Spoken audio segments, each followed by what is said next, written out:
जो लोग पकड़े जाएंगे वो कितना बड़ा वीआईपी कहे ना रहे, गजाड़ में फेंक देंगे। तो कहा कि नहीं, आप गिरिडीह जाइए, गिरिडीह में आपके रिश्तेदार हैं, उनके घर रात रहिए और सुबह बोल के आइए कि जयराम महतो को वोट नहीं देना है, नहीं तो नौकरी में नहीं रखेंगे। कंपनी वाला लोग बोला, कहे मालूम है न, उनको भी मालूम है कि जीतेगा गिरिडीह से, लेकिन हुड़का जम हजारीबाग में भी आके कर सकता है, ये जिगर रखता है। यानी जिनके लिए राज बना है उनके घर की बहू बेटियां दिल्ली में जाके नौकरानी का काम करती है, और जिनका इस राज से वास्ता नहीं वो मलकती है, चमकती है और महारानी का काम करती है। नियम है, ये भी नियम है ना कि अगर 4 भाई में खेत का बंटवारा हो जाए तो क्या बड़ा भाई छोटा भाई का खेती करता है? सिंपल बात है भाई, यहाँ लड़ने झगड़ने का कोई बात ही नहीं है, यहाँ बिहारी झारखंडी और बंगाली झारखंडी करने की बात ही नहीं है, सिंपल सा बात है। तो आज हमने विधानसभा के आवे के मकसद, विधानसभा में आवे के मकसद पहला ही है कि इस राज्य के खातिर एक स्थानीय नीति बने। स्थानीय नीति के मतलब देख ले कैसे स्थानीय नीति बनतो तो ओकर से लाभ झारखंड के लोग के मिलतो। जैसे देख दीदी सब तो इतना जन भारी संख्या में अले जुटला, बताओ तो यहाँ डॉक्टर नहीं तो नहीं कहेगा, डॉक्टर नहीं ना, मास्टर नहीं कहेगो, इंजीनियर कहेगो, वकील कहेगो, तो तोहनी की भात रांधनी है ना, भात रांधा ना। बताओ झारखंड के बहु बेटी जकर बाप दादा के गर्दन कट के अलग भय गए, जकर बाप दादा के पीठ के चाम छाल के पीटा हथिन पुलिसियन में, ये सब झारखंडी पुलिस लगो। पहले जब हलतोन परदेसिया पुलिस तो हमने के पिटवाइन के चाम छाल दे मारते मारते। ये बगल में तिरुल्डी हो अजीत महतो धनंजय महतो के जो गोली चल रहा है, 2 16 साल के लड़का जो मर गया शहीद भई गया, पता कर ले वहां की कारण लगले। बस कारण हटे हलाए कि ब्लॉक में अपनी धरना दिला, यानी सोच ले कि हमने उस समय ब्लॉक में धरना भी नहीं दे सकला। धरना देना तो कोई अपराध नहीं लगले, ब्लॉक में धरना दिला, लेकिन सही समय सब परदेसिया पुलिस मनमानी दंदना की गोली चले ले, 2 नौतुन की इधर मर गए, अपनी चौका के सामने मूर्ति भी बना ले, देख लेवा। ई राज्य की हमार दशा है। तो स्थानीय नीति के मतलब है कि जकर बाप दादा बलिदान दे के इस राज्य के अलग कर दे। आज ओकर घर एक बहु बेटी बताओ, वो मास्टरनी बने के मौका नहीं मिलो, ओकरा वकील बने के मौका नहीं मिलो, और कितना महीना अगर कोना काम भी तोहनी के मिलो, तोहनी की काम मिल तो नहीं गो देखी सादा लोग अगर हरा पार देख लला, सफेद साड़ी और हरा रंग का पार, तो समझ लीजिए वो मलेरिया फलेरिया की टैबलेट बांटने वाली दीदी है। वो झारखंड की बेटी है, नो डाउट, एकदम 100 या 99% वो लेडीज जो है वो झारखंड की बहू या बेटी है। महीना कितना 4000 5000। एक वो साड़ी का रंग गुलाबी है, अगर गुलाबी साड़ी देख लिए गांव घर में तो समझ लीजिए वो क्या काम कर रही है ना, वो जल सहिया है। यदि आप आसमानी साड़ी देख लिए तो समझ लीजिए कि आंगनबाड़ी की सेविका है। ये काम किसको है? झारखंडी को। और चले जाइए रांची के दफ्तर में, चले जाइए जमशेदपुर के दफ्तर में, जहां एसी चल रहा है, जहां मैडम जी कलम लेकर बैठी हैं, उसका तनख्वाह 60,000 है, उसका तनख्वाह 90,000 है, उसका तनख्वाह 1,20,000 है। और पूछिएगा आप कहाँ की हैं, बोलेगी हम इलाहाबाद के हैं, हम पटना के हैं, हम छपरा के हैं, हम दिल्ली के हैं, हम लखनऊ के हैं। तो हाँ, हम लोग बर्तन मांजने के लिए झारखंड लिए हैं, नहीं हम लोग बर्तन मांजने के लिए झारखंड लिए हैं। हमारी बहू बेटी लोग बर्तन मांजेगी, नहीं हम लोग बर्तन मांजे, हमारी दीदी लोग बर्तन मांजेगी। और ये हम नहीं कह रहे हैं, ये आंकड़े कह रहे हैं, सरकार के आंकड़े कह रहे हैं कि 75,000 झारखंड की 75,000, उसमें मैक्सिमम आदिवासी घर की बेटियां दिल्ली में, चेन्नई में, बंबई महानगरों में दाई का काम करती है। ये आंकड़े कहते हैं 75,000। यानी जिनके लिए राज बना है उनके घर की बहू बेटियां दिल्ली में जाके नौकरानी का काम करती है, और जिनका इस राज्य से वास्ता नहीं वो मलकती है, चमकती है और महारानी का काम करती है। ये हमारे राज्य की दुर्दशा है।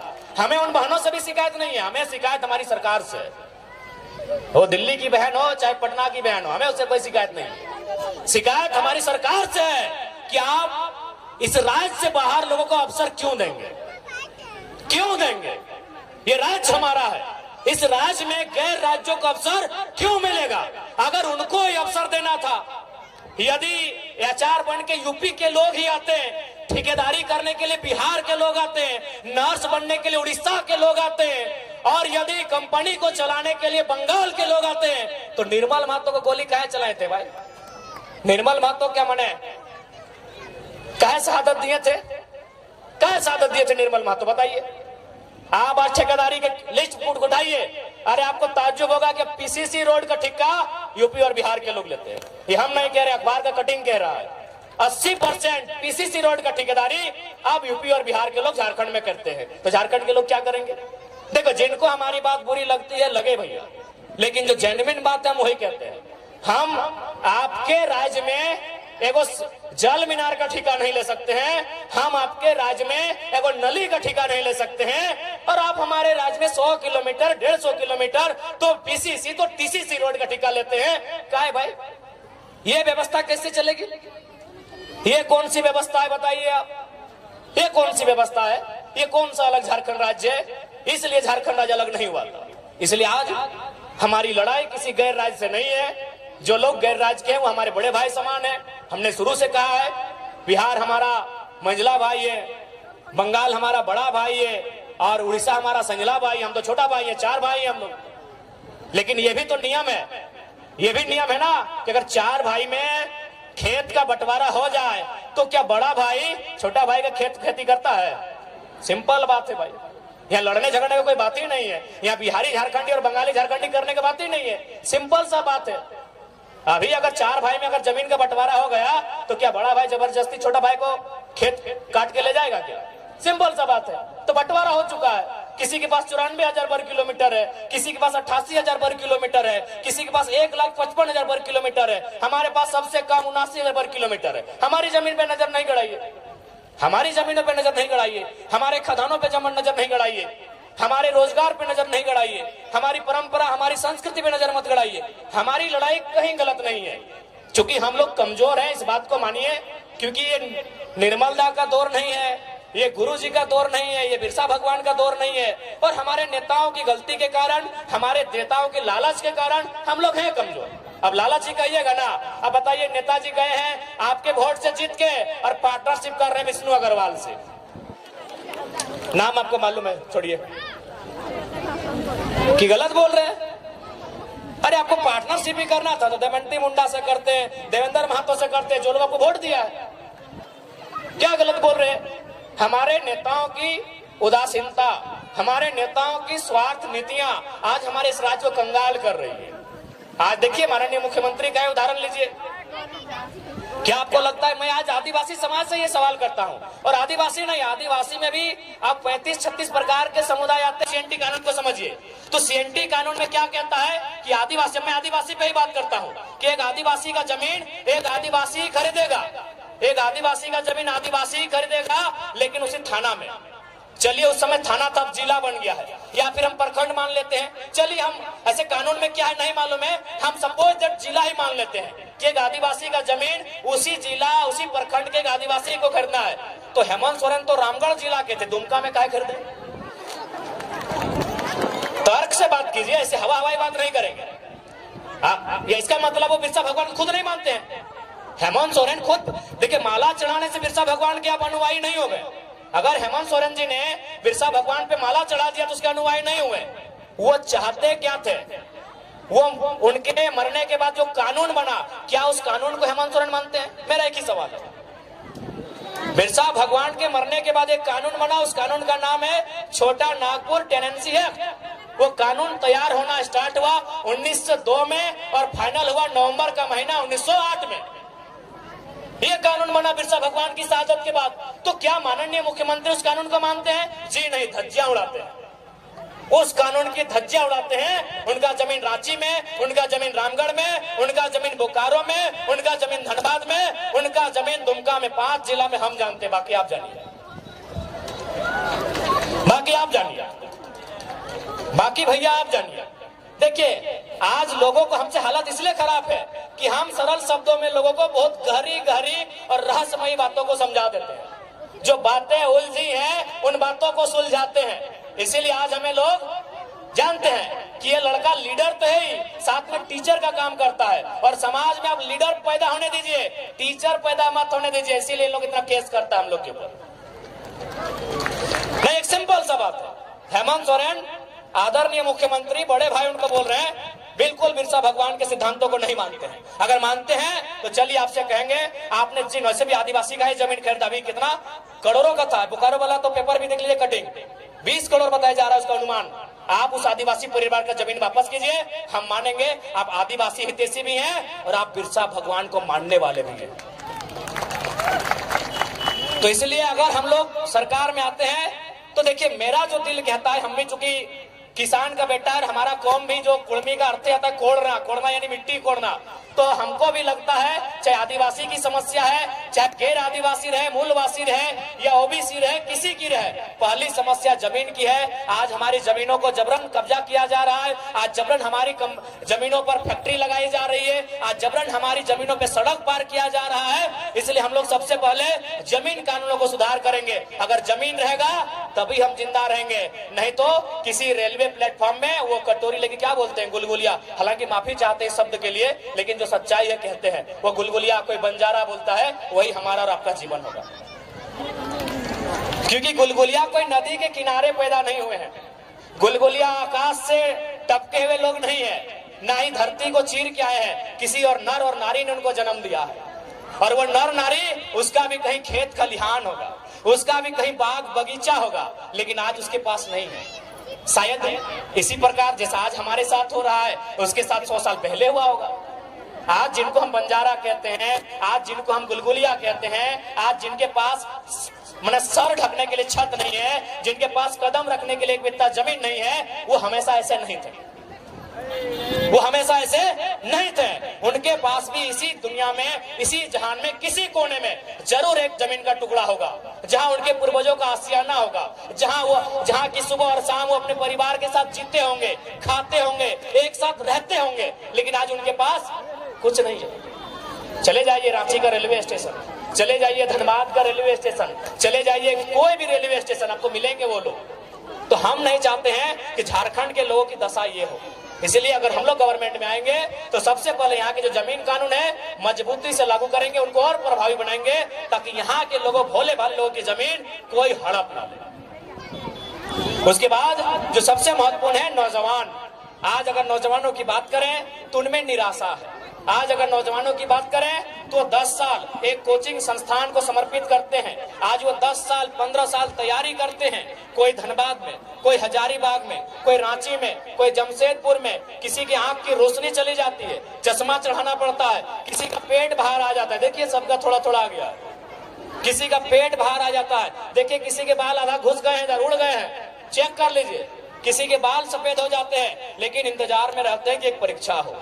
अगर परीक्षा को लिखेंगे ना तो कोई दिक्कत नहीं है, बाल नहीं भी रहेंगे, पेट फूल भी जाए, मोटा भी जाए, लेकिन घर परिवार चलेगा।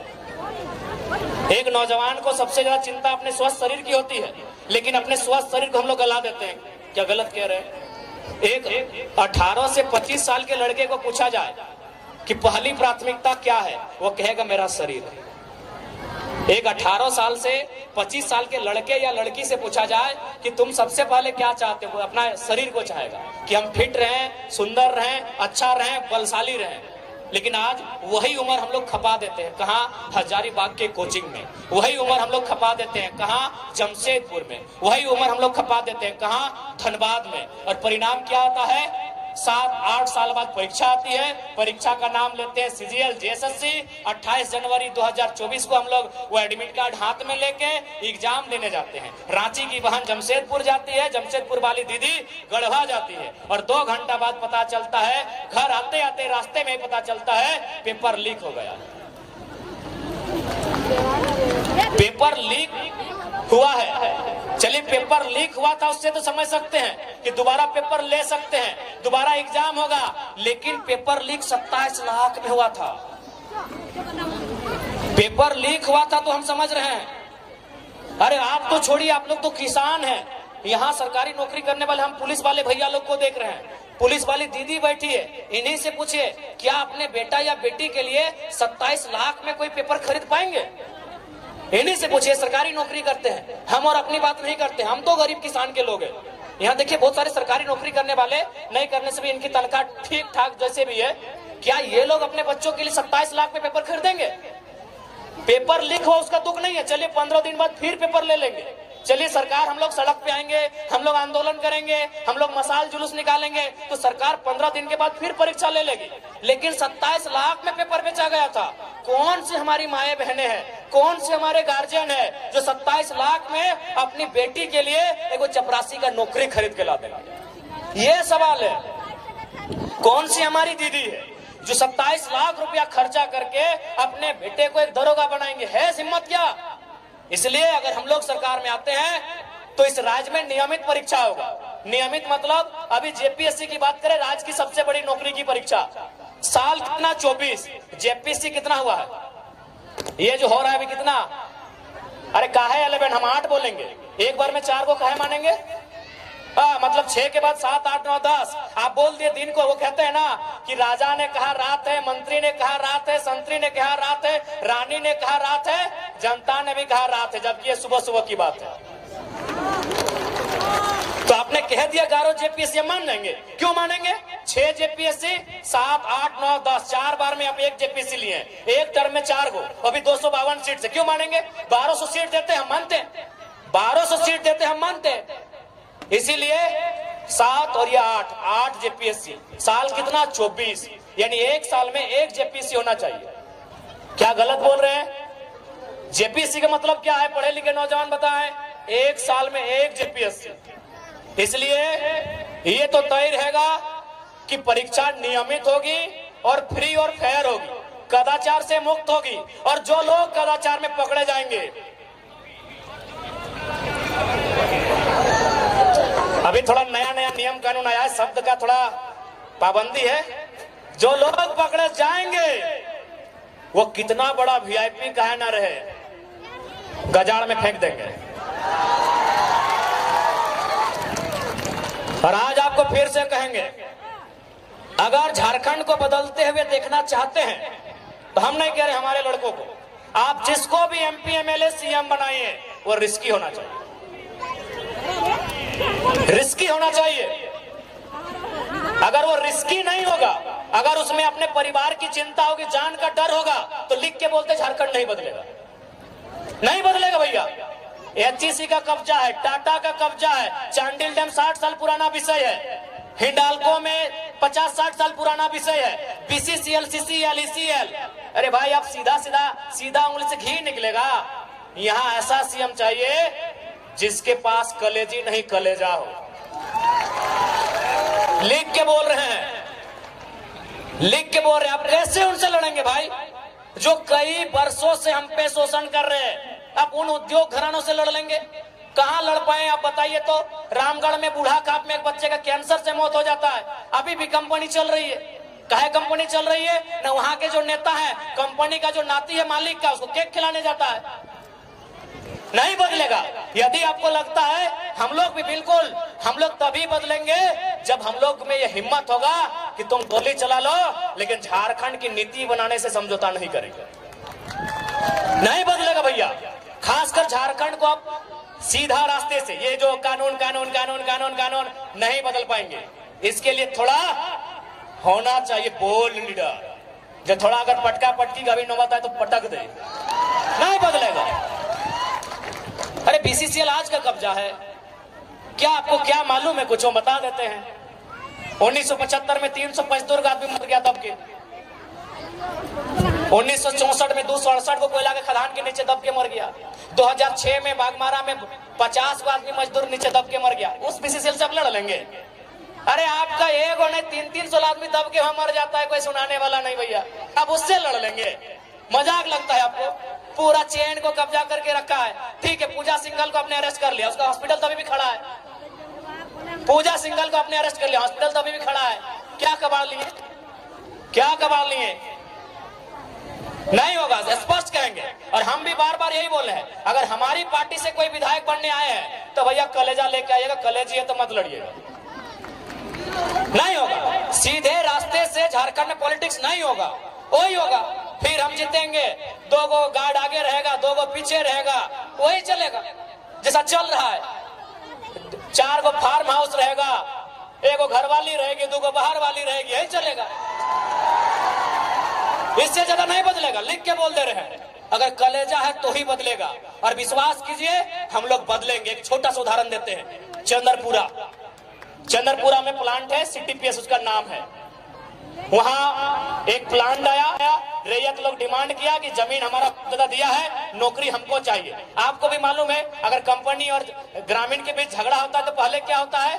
353 का केस होता है, सबको मालूम है।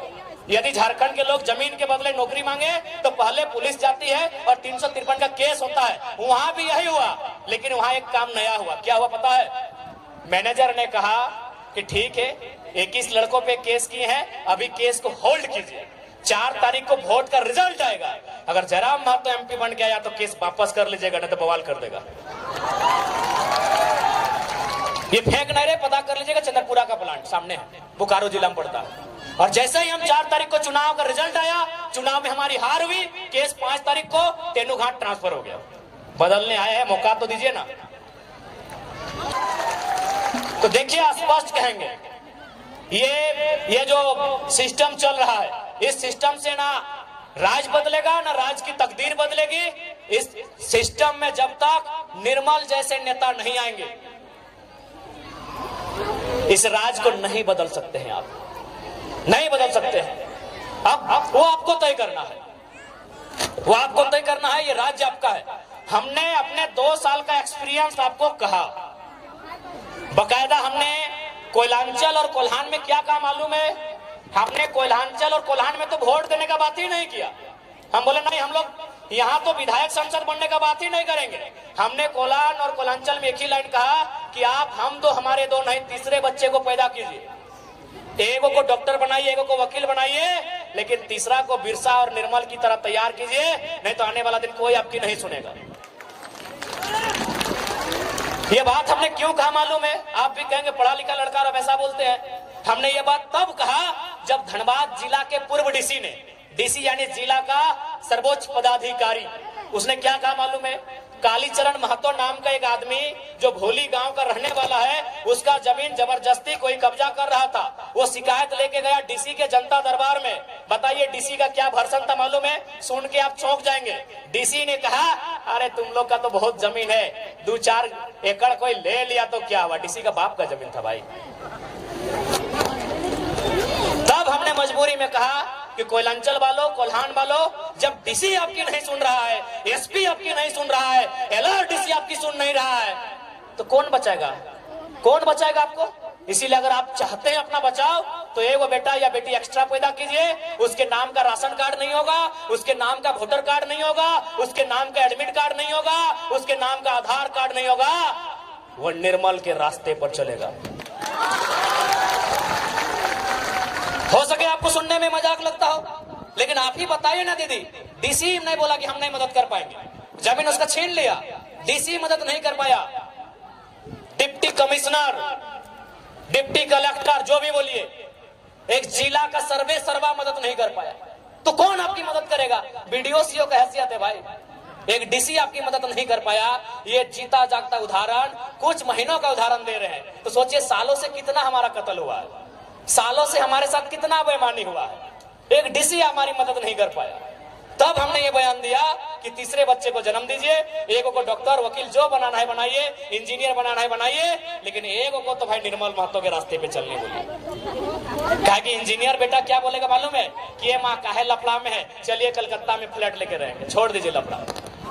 लफड़ा नहीं है, वो आपके बाप दादा की संपत्ति है। इस मिट्टी से आपका इतिहास जुड़ा है, इस मिट्टी में आपके बाप दादा का पसीना टपका है, खून टपका है, और आप एक परेशानी में क्या कह रहे हैं? चलिए कलकत्ता में रह लेंगे, बेंगलुरु में नौकरी करते हैं वहीं रह लेंगे, काहे परेशानी? इसीलिए हमने कहा कि इंजीनियर बेटा हम मानते हैं बेचारा पढ़ा लिखा है, वो नहीं लड़ पाएगा इनसे, इसीलिए हमने मजबूरी में ये लाइन कहा। आज भी कहेंगे, 1000 बार कहेंगे, झारखंड के परिप्रेक्ष्य में 1000 बार कहेंगे कि हम दो हमारे दो नहीं, एगो एक्स्ट्रा जन्म दीजिए और उसको निर्मल और बिरसा के रास्ते पर चलने के लिए तैयार कीजिए, नहीं तो कुछ नहीं बचेगा। अगर डाउट है तो रांची उठ के देख लीजिए, जाइए उस पहाड़ में चढ़िए और रांची का दृश्य देखिए। रांची में 4000 आदिवासियों की हत्या खाली जमीन विवाद में हुआ है तो 3 गो SP है, SSP है, सिटी SP है, ग्रामीण SP है, क्या उखाड़ लिया? एगो डीसी भी था छवि रंजन, नोट छाप के चला गया। कौन मदद करेगा? हम साफ कहते हैं, हमको डर नहीं लगता है। डीसी छवि रंजन नोट छाप के और आदिवासी का जमीन बेच के चला गया। क्या उखाड़ लिए आप, क्या उखाड़ लिए बताइए। हम साफ कहेंगे मरना एक दिन सबको है। हम सांसद विधायक बनने नहीं है, अगर आते तो हम अभी सांसद भवन में होते, हमको भी देखो मिल जाता सरकारी आवास दिल्ली में मिल जाता। बताइए छवि रंजन एक डीसी 4000 लोगों की हत्या खाली जमीन विवाद में रांची में हुआ है। एक कोर्ट का भी गठन हुआ था, एसआर कोर्ट के क्या बोलते हैं, स्पेशल उन मामलों को निपटाने के लिए। पता नहीं अब क्या हुआ नहीं हुआ। तो किससे आप मदद की गुहार लगा रहे हैं कि कौन आपकी मदद करेगा बताइए, कौन आपकी मदद करेगा। अरे भाई डीसी छवि रंजन डीसी थे, पूजा सिंघल आईएएस थी, अरे वो आपको लूटने के लिए यहाँ आई है, तो किससे मदद की अपेक्षा रख रहे हैं। या तो दो ही रास्ता है, विधानसभा के भीतर अच्छे लड़कों को भेजिए जो फौलादी है, जो बहादुर है, या तो निर्मल बनिए या तो बिरसा बनिए, कोई रास्ता नहीं है। अगर आपको रास्ता दिखे तो बताइएगा, अगर आपको रास्ता दिखे तो हमको भी बताइएगा। मजबूरी में एक पीएचडी करने वाला छात्र मास्टर ऑफ आर्ट्स इंग्लिश से हम भी फर्स्ट क्लास पास किए हैं, लेकिन आज हम ऐसा बात बोलते हैं तो लोग बोलते हैं तुम 20 उगल रहे हो। भैया मजबूरी है। 2 साल पहले हम लोग भी क्रिकेट फुटबॉल खेलते थे, 2 साल पहले हम लोग भी क्रिकेट फुटबॉल खेलते थे, मेला घूमने जाते थे, दोस्तों संग मूवी देखने जाते थे। ये 2 साल झारखंड को देखने के बाद हम कह रहे हैं कौन बचाएगा, आप ही बता दो। सरकार से उम्मीद कर रहे हैं तो और एक उदाहरण देते हैं, क्योंकि अतिक्रमण पे बात आती है। हरमू नदी इधर कहीं है रांची में, अतिक्रमण हुआ है। हाँ, हेमंत सोरेन भी मैंने योगी के स्टाइल में बुलडोजर चलाने का आदेश दिए। बुलडोजर चलना स्टार्ट भी हो गया था, लेकिन बुलडोजर चलते चलते रुक गया। क्यों रुका पता है? वो आलमगीर आलम का आवाज था वो, जो अभी जेल में है। तो कैसे इनसे अपेक्षा करेंगे जो लोग हमारी रक्षा की जिम्मेवारी लेके हमें वही लूट रहे हैं, तो हम किस पे विश्वास करें।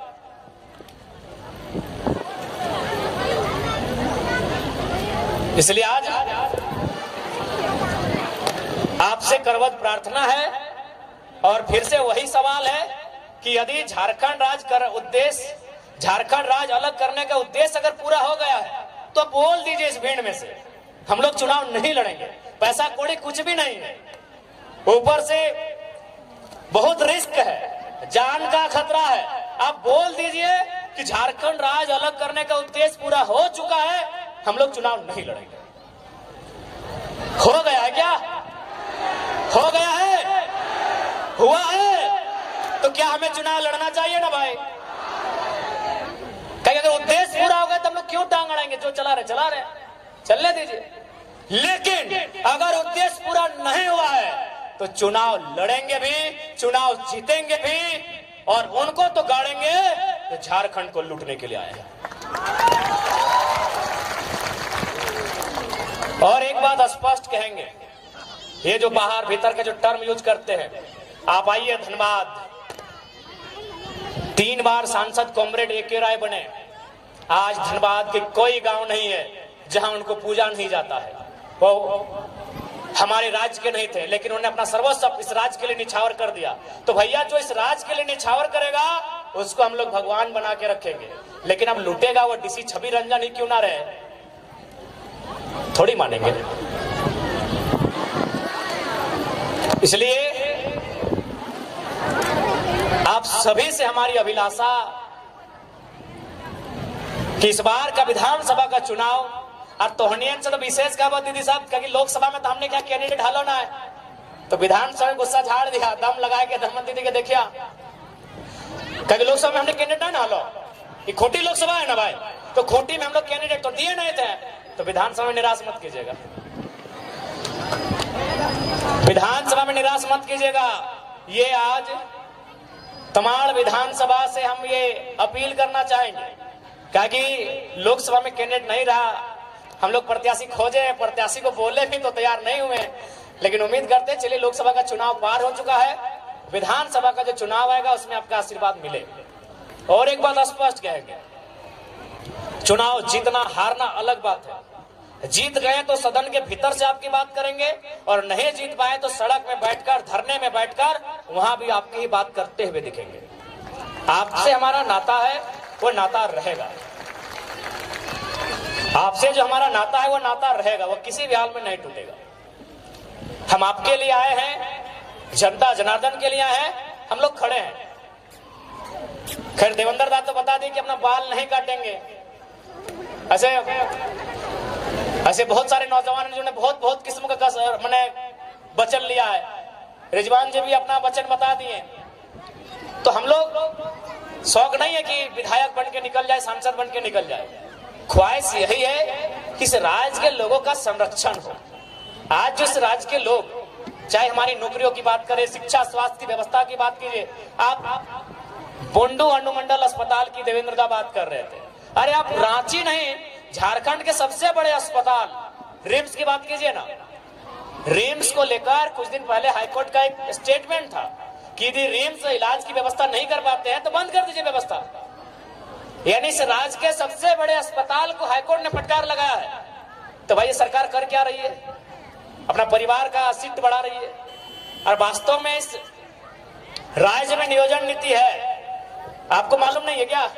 इस राज्य में नियोजन नीति है लेकिन नेताओं के लिए है। जनता की नियोजन नीति बनाने के लिए हम लोग सदन में जाना चाहते हैं। नियोजन नीति है नेताओं के लिए। कैसे से? रांची के कोई क्या थे पूर्व सांसद, ना वो रामटाल जी नहीं, और वो जो सुबोध कांत सहाय, कांग्रेस पार्टी, उनकी बेटिया का क्या कारनामा है भाई? अगर बेटिया चुनाव लड़ गए तो नेता के तो है ही हो कि नेता के लिए नियोजन नीति है। बाप तो रहबे कि यहाँ बेटिया टिकट लेके आ गई। इधर आजसू के नेता है रामगढ़ वाले मौसा जी गिरिडीह से सांसद और मौसी रामगढ़ से विधायक, वहां नीति है। इधर आइए दादा का बात करते, हेमंत दादा हिंदे मुख्यमंत्री, भौजी कल्पना गांडे से विधायक, बसंत भाई और दुमका से विधायक। तो नेताओं के लिए नीति है, हमें नीति नौजवानों के लिए चाहिए। और एक बात, आज जैसा हम लोग क्रांतिकारी सोच के साथ राजनीति कर रहे हैं, यदि हम लोग सफल नहीं होते हैं तो शायद कोई इस राज्य में नया करने का मौका, नया करने के बारे सोचेगा नहीं। हम लोग नया क्या किया को देख लिए। आप बार बार कहते हैं कि एक चपरासी बनने के लिए पढ़ा लिखा होना चाहिए, इंटरव्यू होना चाहिए। हम लोग भी जारी किए हैं कि हमारी पार्टी से वही प्रत्याशी बनेगा, उनको क्राइटेरिया दिए हैं। ऐसा नहीं कि जो नहीं पढ़े लिखे नहीं बनेंगे लेकिन कम, मैक्सिमम वही रहेंगे। अभी यही उदाहरण देते हैं।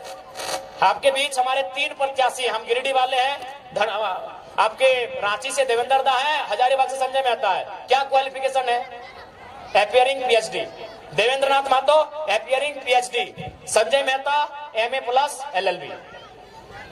तो अगर एक नई क्रांतिकारी शुरुआत हम लोग करने जा रहे हैं, आपका खुद डिमांड रहता है कि चपरासी बनने के लिए पढ़ा लिखा होना चाहिए, हम पढ़े लिखे लोगों को आगे लाने का काम कर रहे हैं, और यहाँ अगर हमें सपोर्ट नहीं मिलेगा तो गुस्सा फेसबुक में ही दिखाइए। फिर गुस्सा फेसबुक में दिखाइए।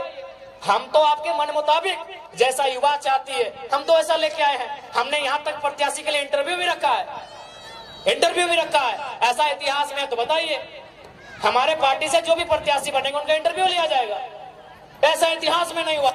तो अगर हम लोगों को सपोर्ट नहीं मिलेगा तो नो डाउट अगर हमारा मनोबल कैसे उठेगा।